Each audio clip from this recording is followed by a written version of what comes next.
In the fall of 1977, one of the most beloved young men on American television quietly packed up his dressing room on the Warner Brothers lot and walked away from the role that had made him a household name.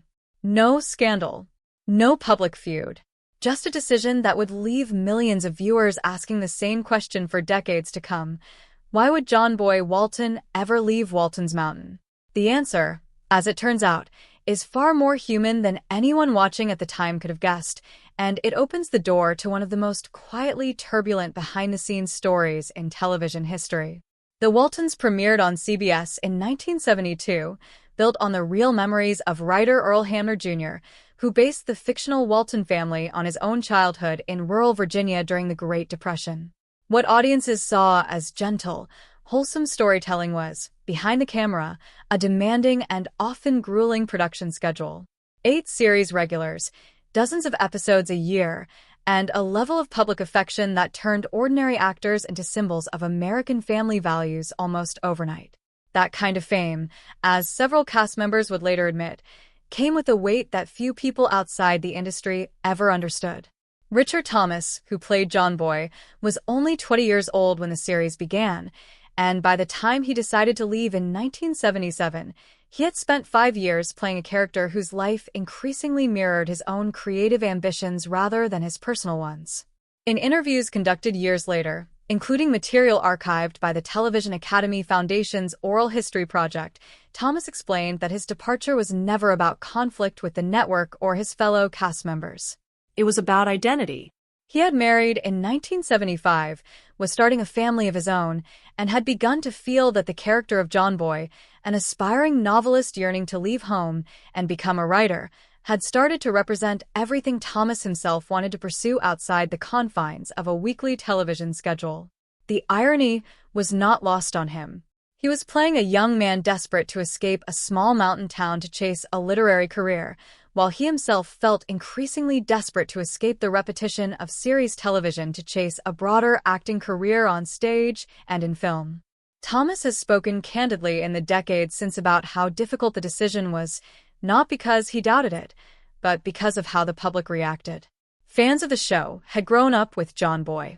He was, in many ways, the emotional center of the series, the narrator whose adult voice bookended nearly every episode. When Thomas left, producers made the difficult choice to recast the role rather than write John Boy out of the family entirely, bringing in actor Robert Whiteman to continue the part.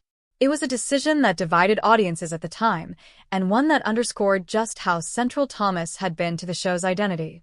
He did return briefly in later television movies, and his relationship with the Walton family, both on screen and off, remained warm for the rest of his life. But his original exit remains one of the most studied departures in the history of American family television, precisely because it wasn't driven by scandal. It was driven by a young actor trying to figure out who he was outside of a character the world had already decided to find him. Michael Learned, who played matriarch Olivia Walton, left the series for different, but equally personal reasons. By the early 1980s, Learned had spent nearly a decade in the role, and in interviews given over the years, she has described feeling that she had told Olivia's story as fully as she could. Rather than simply leaving the show behind entirely, the writers made the narrative choice to have Olivia contract tuberculosis and be sent to a sanatorium, a storyline that allowed Learned to step back from the demands of a full-time series regular role while still keeping the door open for guest appearances.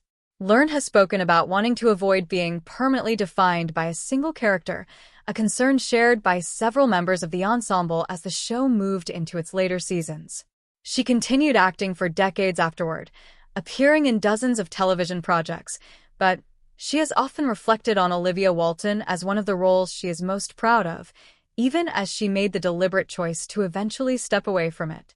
Perhaps the most emotionally difficult departures from the Waltons were not choices at all, but the result of illness and loss that the production had to navigate in real time, in front of a national audience that had come to think of these actors as family.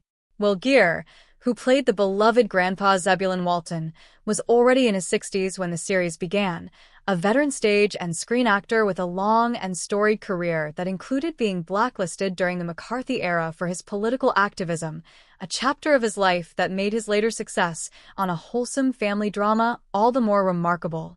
Geer's warmth as Grandpa Walton was not entirely an act. Those who worked with him often described him as a genuinely nurturing presence on set, someone who mentored the younger cast members, much the way his character mentored John Boy. In 1978, Geer passed away from respiratory failure. His death was not the result of a contract dispute or creative disagreement.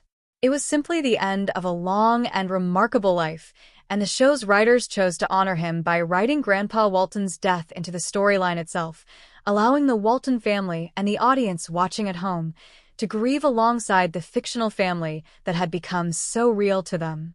Ellen Corby, who played Grandma Esther Walton, faced her own devastating health crisis during the show's run. In 1976, Corby suffered a serious stroke that left her with impaired speech and partial paralysis. For most actors, an injury of that magnitude would have ended their time on a physically and verbally demanding series entirely. Corby, however, was determined to return. The production made the choice to write her recovery into the show itself, having Grandma Walton suffer a stroke on screen that mirrored Corby's real condition, allowing her character's slow, difficult recovery to unfold in a way that matched the actress's own rehabilitation.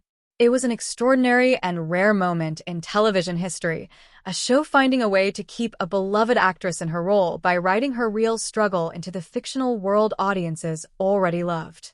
Corby continued to appear on the series in a reduced capacity for years afterward, a testament to both her own resilience and the loyalty of a production willing to accommodate her rather than simply replace her.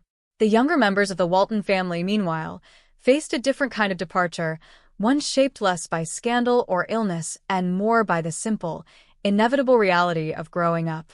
Judy Norton, who played eldest daughter Mary Ellen, John Walmsley, who played musically inclined son Jason, David W.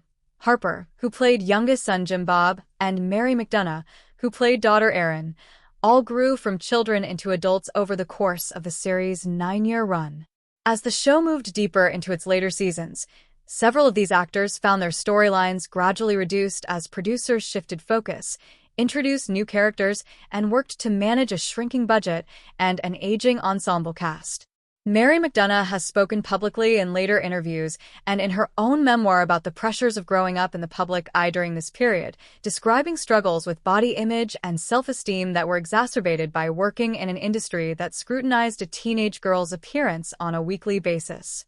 Her openness about these struggles, offered decades after the show ended, added a layer of honesty to the Walton family's public legacy that many viewers never expected, a reminder that even the most wholesome television families were populated by real people navigating real adolescent pain behind the scenes.